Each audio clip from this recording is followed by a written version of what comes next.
السلام علیکم ورحمۃ اللہ وبرکاتہ۔ نحمده ونصلي على رسوله الكريم، اما بعد فاعوذ باللہ من الشیطان الرجیم، بسم اللہ الرحمن الرحیم۔ انا نحن نزلنا الذکر وانا له لحافظون، صدق اللہ مولانا العظیم۔ بزرگان محترم، قرآن مجید اللہ کی مقدس کتاب ہے۔ قرآن مجید وہ کتاب ہے جسے رب ذوالجلال نے اپنے محبوب نبی تاجدار مدینہ احمد مصطفیٰ محمد مصطفیٰ صلی اللہ علیہ وسلم پر وحی کے ذریعے نازل فرمایا۔ وحی مختلف طریقے سے آپ علیہ السلام پر آیا کرتی تھی۔ یہ طریقہ یہ کہ جیسے گھنٹی بجنے سے آواز آتی ہے، اسی طرح آواز آتی اللہ کے رسول علیہ السلام قرآن مجید کی ان آیتوں کو سنتے اور یاد کر لیتے۔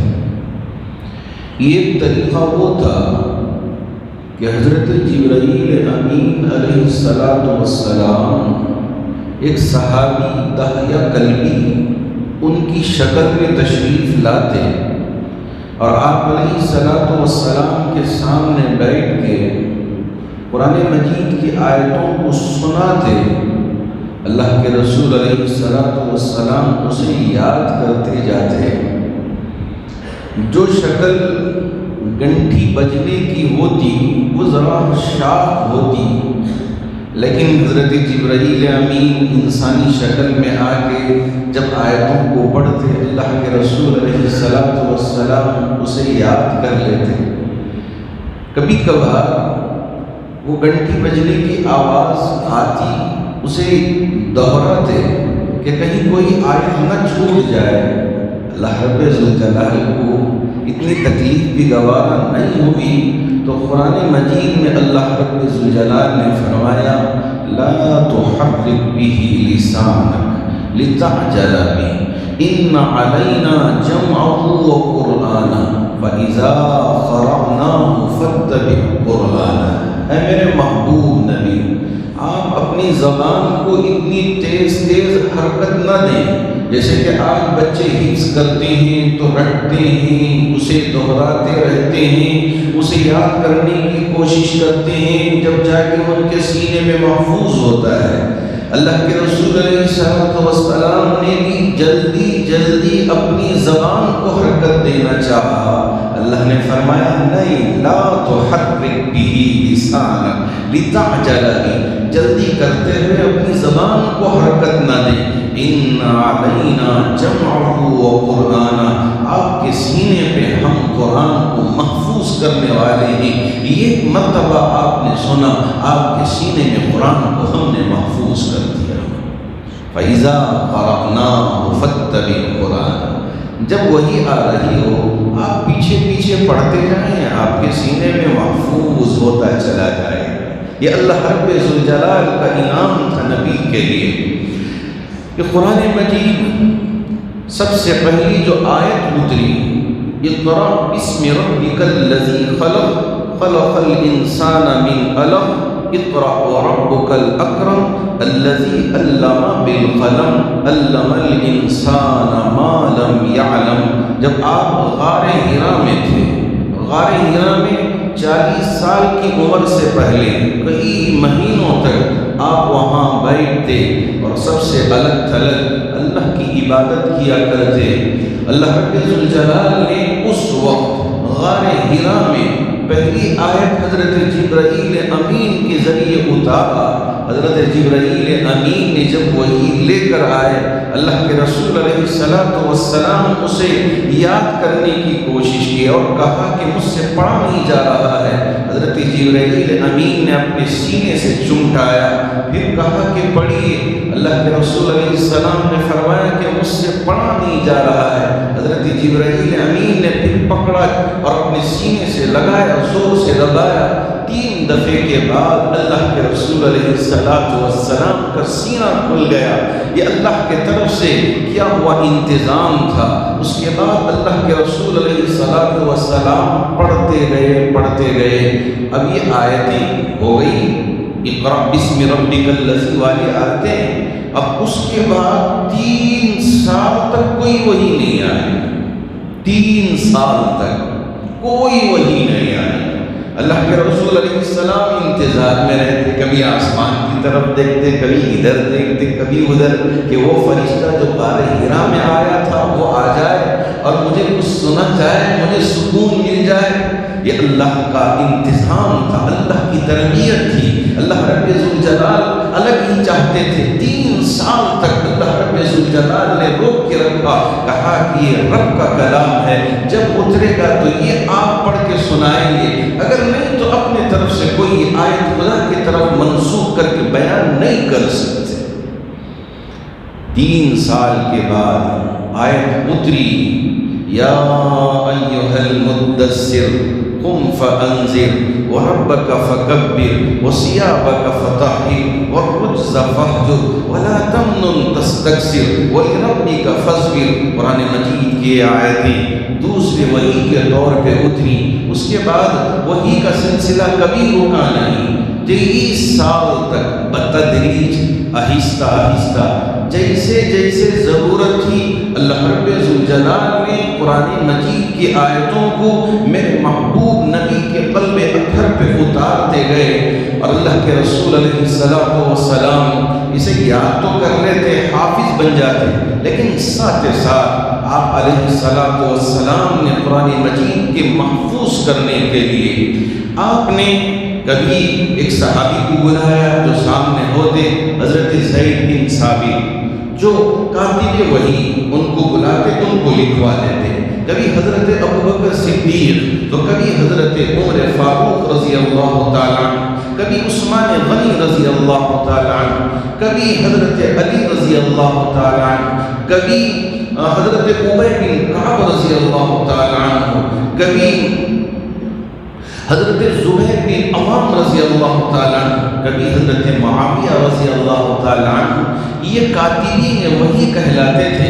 اللہ کے رسول علیہ السلام ان کو بلاتے اور ان کو لکھواتے، تو کبھی پتھر پہ لکھ لیتے، پتھر پڑا رہتا تھا، وہ آیتیں اس پر نقش کر دیتے، لکھوا دیتے۔ کبھی پتھر نہیں ہوتا تو اونٹ کا جو چمڑا ہوتا تھا، اس چمڑے پہ قرآن کی آیتوں کو لکھوا دیتے۔ کبھی جو کھجور کی پتیاں ہوتی اس پہ لکھوا دیتے۔ کبھی جو بانس ہوتا، بانس، تو اس پر اللہ کے رسول علیہ السلام لکھوا دیتے۔ تو کبھی اللہ کے رسول علیہ السلام اور دوسری جو اونٹ کی ہڈیاں ہوتی، ان پر بھی اللہ کے رسول علیہ السلام نے قرآن مجید کو قرآن مجید کی آیتوں کو لکھوا دیتے۔ تو اس طرح یہ تو قرآن مجید خود بخود حضرات صحابہ بھی یاد کرتے گئے، حافظ بنتے گئے، اور دوسرا یہ کہ قرآن مجید مختلف اشیاء پہ محفوظ ہوتا گیا۔ اور یہاں میں آپ کو یہ بات بھی صاف طور پہ سمجھانا چاہوں گا کہ اللہ کے رسول علیہ السلام پر جب آیت اترتی تو آپ علیہ السلام فرماتے کہ یہ آیت فلاں صورت میں فلاں آیت کے بعد لکھنا چاہیے، یہ آیت فلاں صورت میں فلاں آیت کے بعد۔ خود اللہ کے رسول علیہ السلام نے پوری ترتیب دے دیا کہ یہ فلاں صورت ہے، یہ فلاں آیت میں یہاں آنا چاہیے، لیکن یہ پارے اور یہ رکوع اس وقت ترتیب نہیں دیے گئے. میں آپ کو آگے چل کر سمجھانا چاہوں گا، لیکن ابھی آپ یہ سمجھ کر رکھیں کہ اللہ کے رسول علیہ السلام نے سورت اور آیت کہاں ہونا چاہیے حضرات صحابہ کو سمجھایا، اور حضرات صحابہ اسے یاد کرتے گئے. یہ تو خود حافظ اللہ کے رسول علیہ السلام آپ نماز میں کھڑے ہوتے، تہجد میں قرآن مجید کی سورتوں کی تلاوت فرماتے، اور آپ نمازوں میں بھی قرآن مجید کی تلاوت کرتے. آپ اگر حدیث میں پڑھیں گے تو آپ کو پتہ چلے گا فجر کی نماز میں سورہ بقرہ پڑھ لیتے. یا پھر اللہ، آپ جانتے ہیں کہ سورہ بقرہ تقریباً 2.5 پارے پر مشتمل ہے، ہم سے پڑھا نہیں جاتا. یہ اللہ کے رسول علیہ السلام کا معجزہ تھا کہ اللہ رب ذوالجلال نے آپ کے لیے اتنا آسان کر دیا تھا کہ آپ کھڑے ہو کے تلاوت کرتے. ماشاءاللہ پوری سورہ بقرہ فجر کی نماز میں پڑھ لیتے. تو اسی طرح بعض وہ صحابہ ہیں جو سورہ بقرہ سے شروع کرتے کرتے کرتے 2 رکعات میں پورا قرآن شریف ختم کر لیتے. حضرت عثمان غنی اور دوسرے صحابہ کے بارے میں مشہور ہے یہ قرآن سے ان کا شغف، قرآن سے محبت، اور قرآن کے اتنے پکے حافظ کہ آپ کھڑے ہو کے تلاوت کرتے کرتے قرآن شریف مکمل کیا کر لیتے تھے. یہ شوق تھا حضرات صحابہ کا.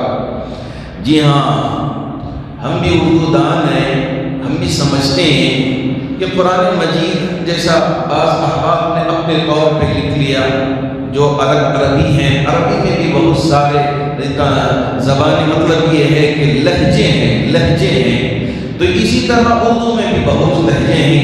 میں آپ کو مثال دے کے سمجھاؤں تو شاید بات سمجھنا آسان ہوگا کہ یہاں ہمارے جو تمل ناڈو سے آتے ہیں وہ احباب کہتے ہیں آج ہم کیا آنگا کی، یہ جو کہتے ہیں آنگا کی، اب یہاں ہمارے بنگلور میں کہتے ہیں آتین.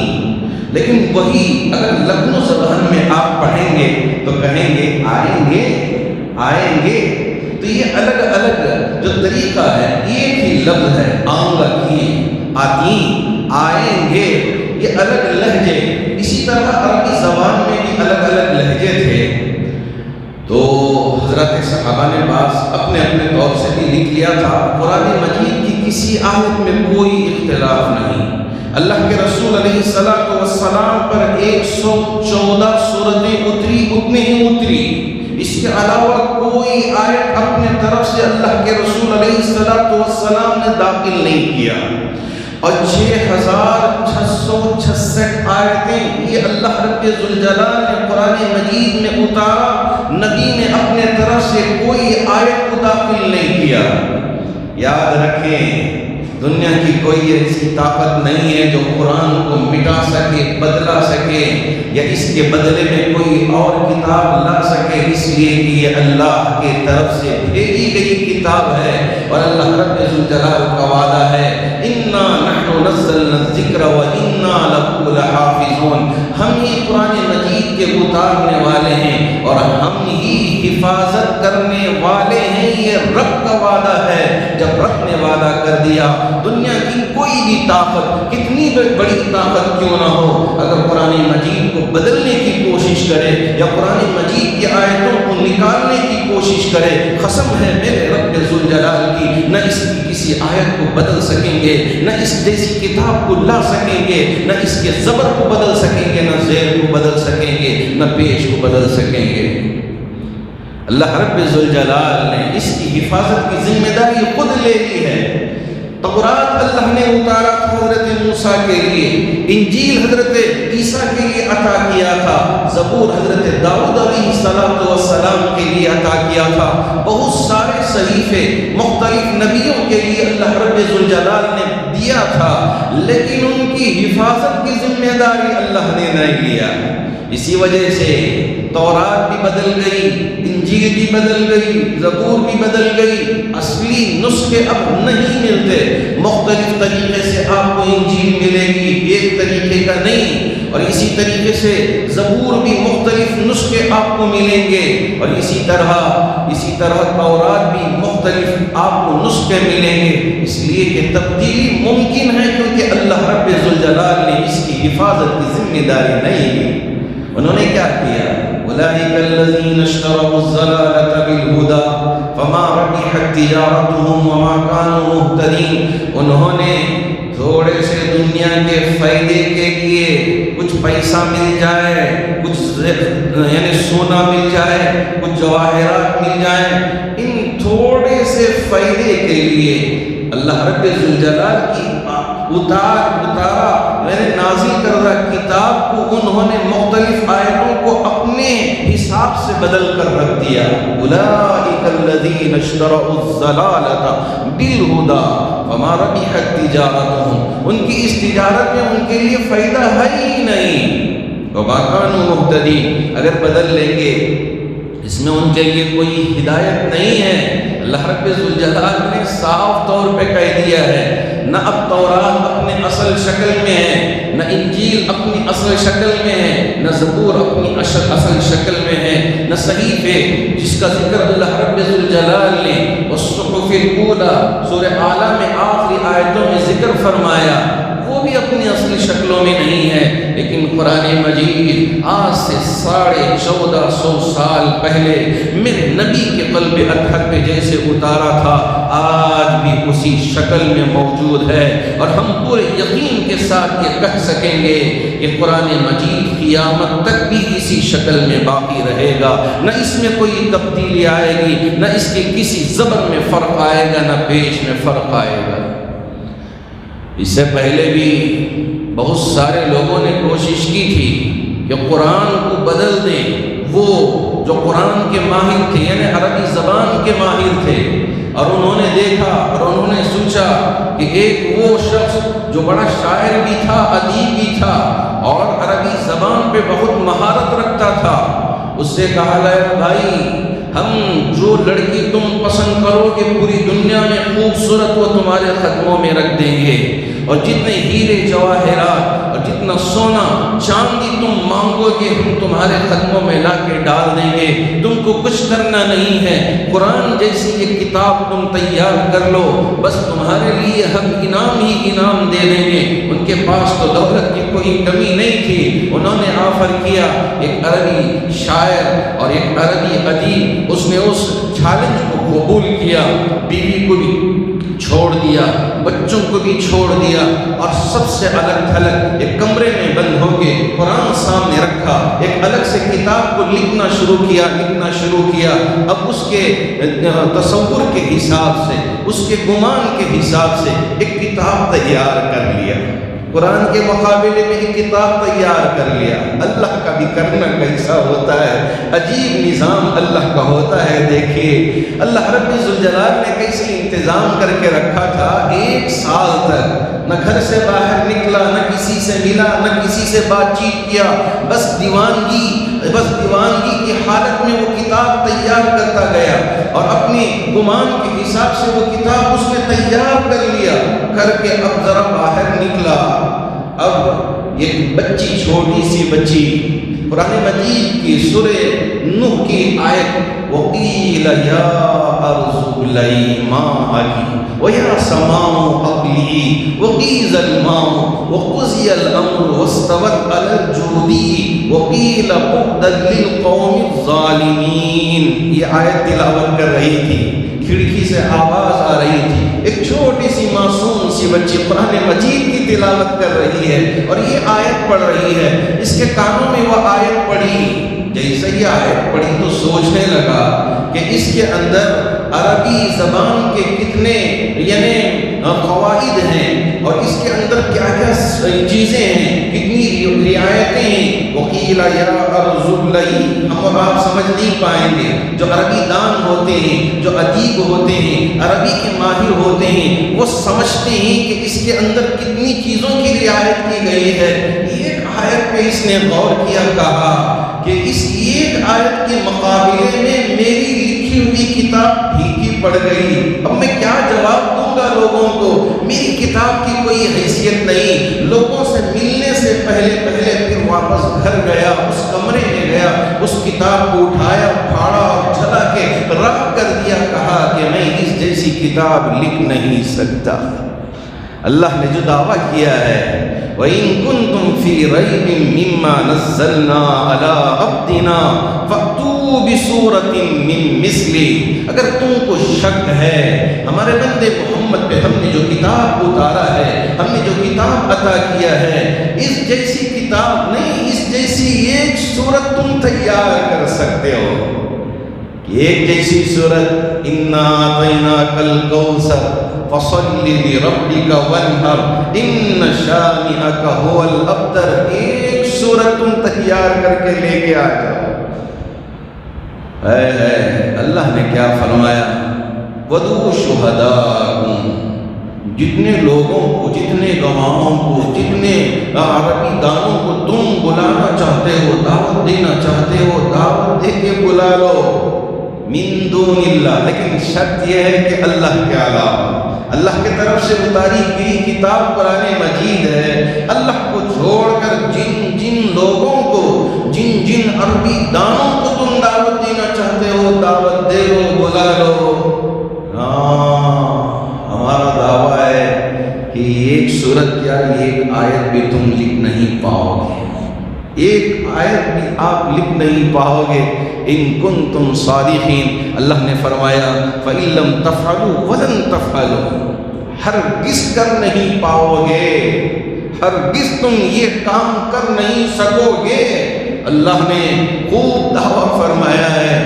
آج کے زمانے میں کیا، پچھلے زمانوں میں بھی یہ کوشش ہوئی، اللہ نے ان کو ناکام کیا۔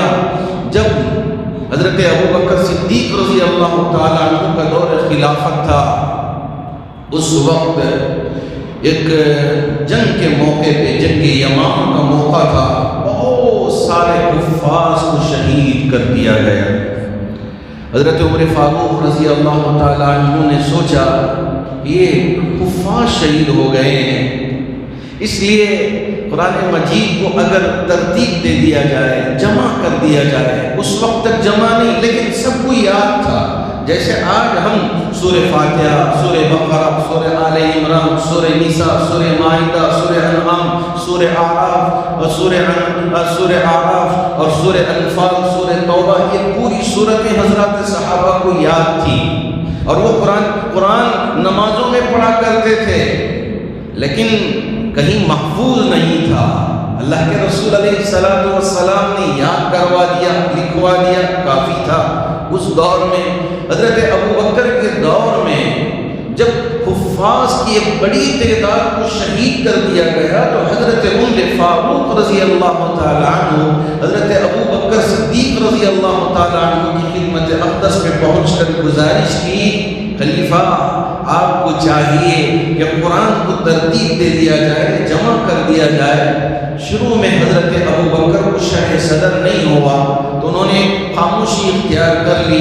چند دنوں کے بعد جب حضرت ابوبکر کو شرح صدر ہوا تو انہوں نے کہا کہ حضرت زید بن ثابت کو بلائیں، اس لیے کہ کاتب وحی بھی ہیں، ساتھ ساتھ حافظ قرآن بھی ہیں، کہ ان کو یہ ذمہ داری دے دیا جائے، جن کے پاس بھی لکھا ہوا ہے سب کو جمع کیا جائے اور ایک کتابی شکل تیار ہو جائے۔ حضرت ابوبکر صدیق رضی اللہ تعالیٰ عنہ نے حضرت زید بن ثابت رضی اللہ تعالیٰ عنہ جو کاتب وحی تھے نبی کے زمانے میں، ان کو یہ ذمہ داری دی تو انہوں نے ساری آیتوں کو باوجود حافظ ہونے کے اپنے حافظے پہ آپ نے یقین نہیں کیا، تمام حافظوں کو بھی سامنے رکھا اور ساتھ ہی ساتھ جو آیتیں لکھی گئی تھی ان آیتوں کو منگوایا، آپ کو جو یاد تھا اس سے انہوں نے ٹیلی کیا اور موازنہ کیا، اس کے بعد جمع کرتے گئے۔ جب پورا قرآن تیار ہو گیا، جو حفاظ تھے انہوں نے دیکھا کہ ہم کو جو یاد ہے وہی ہے، ہمارے سینوں میں جو محفوظ ہے وہی قرآن جمع ہو گیا ہے، سب نے نے اس کو قبول کیا تو اس کے بعد حضرت ابوبکر صدیق نے اس کو جاری کیا۔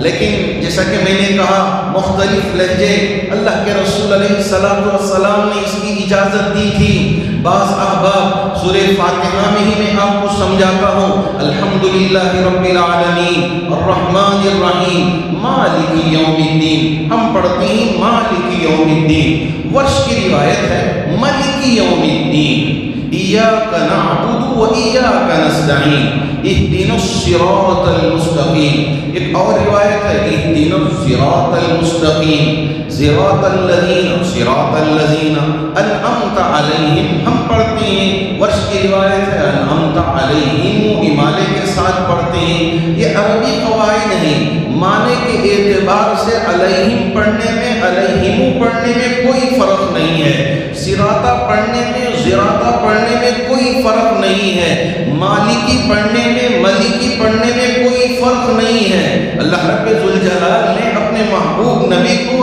مختلف طریقے سے قرآن اتارا، حضرت صحابہ نے ویسے یاد کیا، لیکن حضرت عثمان غنی کے دور میں، خلافت کے دور میں صحابہ میں تھوڑا سا اختلاف ہوا، تو حضرت عثمان غنی نے مناسب یہی سمجھا کہ ایک ہی قسم کا قرآن تیار ہو جائے، یا مختلف نسخے ہوں تو کہیں صحابہ میں اختلاف نہ ہو جائے اور آنے والے لوگوں کو پریشانی نہ ہو جائے۔ اس لیے حضرت حفصہ جو اللہ کے رسول علیہ السلام کی بیوی تھی، زوجہ تھی، اور ساتھ ساتھ حضرت عمر کی بیٹی تھی، ان کے پاس ایک نسخہ تھا جسے اللہ کے رسول علیہ السلام کے بعد حضرت ابوبکر نے جمع کیا تھا کہ آپ کے پاس رہے۔ حضرت عثمان غنی نے فرمایا اس نسخے کو لے کے آؤ، اور اس کے ساتھ ایک اور جو نسخے تھے ان سارے نسخوں کو آپ نے رکھے۔ یہ ایک ہی قسم کا جو نسخہ ہم پڑھتے ہیں قرآن مجید، اس کو کہتے ہیں روایت حفظ۔ اس کا مطلب یہ نہیں ہے کہ اور جو طریقے تھے وہ ختم ہو گئے، نہیں، آج بھی مغربی ممالک میں جو عربی نائجیریا ہے اور اس جیسے افریقہ کے جو ملک ہیں، تو وہاں پہ آپ وہاں کی تلاوت سنیں گے تو آپ کو اندازہ ہوگا، یوٹیوب کے اندر ملتا ہے کہ امالہ کر کے پڑھتے ہیں، اور بعض جیسی روایتیں ہیں سواد کو زراطہ پڑھتے ہیں، یہ روایتیں بھی ابھی بھی موجود ہیں۔